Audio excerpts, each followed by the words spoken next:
Hello বন্ধুরা, তোমরা কি জানো আমরা কিছু কাজ করি যেটা দেখে কিছু মানুষ অবাক হয়ে যেতে পারে। এমনটাই ঘটলো আমরা যে বাড়িটিতে কাজ করছি ওই বাড়ির মালিকের সাথে। এই বাড়িটিতে রয়েছে মোট 4টি রুম আর সঙ্গে বারান্দা।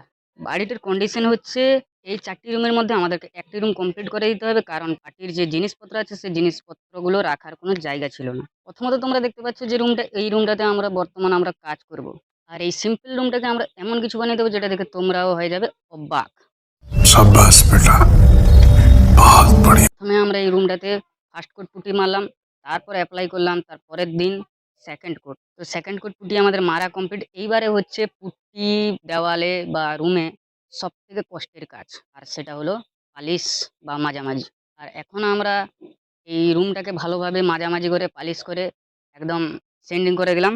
রুমটাকে ওয়াশ করার পরে 1 থেকে 2 দিন আমরা ছেড়ে দিলাম, তারপর আমরা এইটাতে অ্যাপ্লাই করলাম প্রাইমার।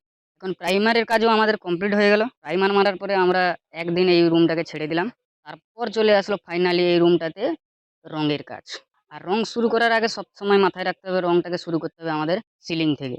আর সিলিংটা যেহেতু আমরা একটু ডিজাইন করব, তার জন্য আমরা সিলিংয়ে প্রথমে ব্লু কালার দিয়ে দিলাম, সাইডে একটা পিঙ্ক কালার দিয়ে দিলাম, আর বাদ বাকি থাকলো দেওয়াল এবং জিপসাম।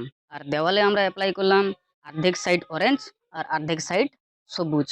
এই ফার্স্ট কোট রং মারার পর আমরা একদিন ছেড়ে দিলাম এবং পরের দিন গিয়ে আমরা আবার সেকেন্ড কোট রং মেরে দেওয়ার পর ফাইনালি রংটা শুকিয়ে যাওয়ার পরে আমরা প্রথমত সিলিংয়ে অ্যাপ্লাই করলাম এবং সেখানে করলাম আমরা স্কাই, পুরো আকাশ, তারপর পাখি, তারা, সূর্য, এবং পাশে যেটা আমরা পিঙ্ক কালার মেরেছিলাম সেটাতে আমরা আনলাম লাভ সাইন।